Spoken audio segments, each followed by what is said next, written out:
Good morning, everyone. I'm Aniket Dhaliwal, and today we are here to talk about the working of a Model United Nations Conference, also known as an MUN. So, when we talk about MUNs, the first thing that comes to our mind might be the United Nations, or how an MUN works, or how different committees are operational, or what are the different organs of the UN. So, talking about the organs of the United Nations first, we know there are different committees which are run in the MUN, but they are run on the organs of the UN. So, the main organs of the UN are the Secretariat, ECOSOC, UNICEF, we have the UNHRC, which is the United Nations Human Rights Council. Also, we have the UNRW, the United Nations Women Committee, which is being run.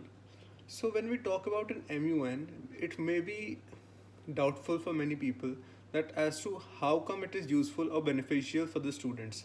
When we talk about this point, it is very important to understand that United Nation or Model United Nation is simulating the same work which is being done on an international level with the best of delegates from different countries.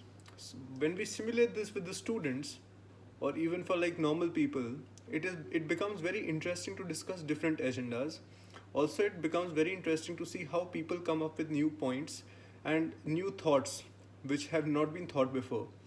Also, developing the propaganda at the end helps us to find more solutions to the modern day problems which we are facing. For example, the COVID 19 crisis through which we are going through right now.